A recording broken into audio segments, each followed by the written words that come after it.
Jennifer. Oo, nga pala, pumayag na si Pitoy. Ah, talaga? Ay, naku, sasabihan ko na agad yung friend ko. Elsa, pwede ka ba mamayang gabi? Mamaya na agad? Pwede naman. Saan ba? Kahit online lang. Busy rin kasi yun sa soft launch ng restaurant niya. Kaya mo ba? Oo naman. Sige, message mo lang ako. Salamat, Elsa, ha? Salamat din. Bye.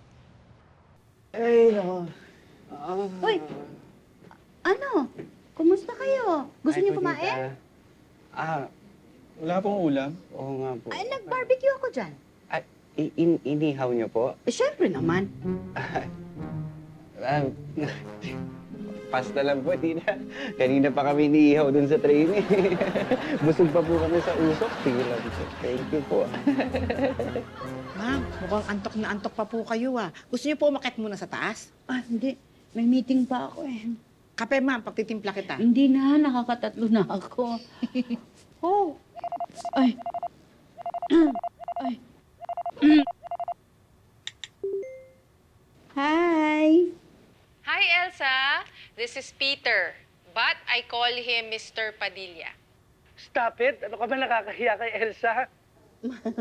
Yan naman talaga tawag sa'yo ng mga close friends mo, di ba? Huwag ka na mahiya.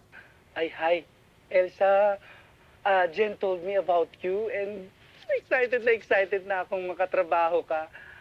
Makakapunta ka ba bukas sa soft launch? Oo, sure. Oh, guys, iwanan ko na muna kayo, ha? Titingnan ko lang si Jacob. Bye! Pasensya na ha. Medyo bago lang kasi ako sa ganitong business. Kaya baka marami akong tanong. It's okay, dear. Mas okay nga yun eh. Kasi at least alam mo kung ano yung pinapasok mo. Ano nga pala yung konsepto ng restaurant mo? Kasi sabi ni Jennifer sa akin, medyo kakaiba raw yung naiisip mo.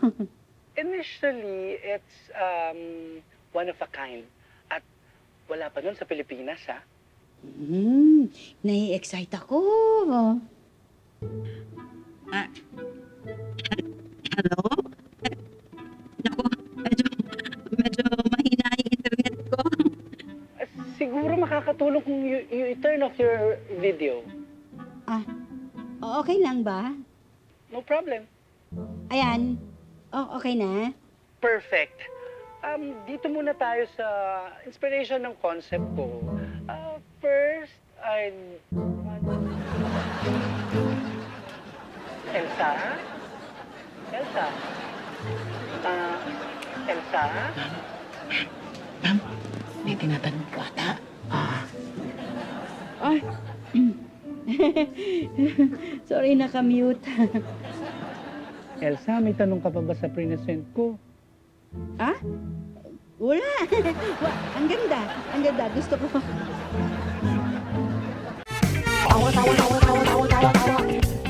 You know!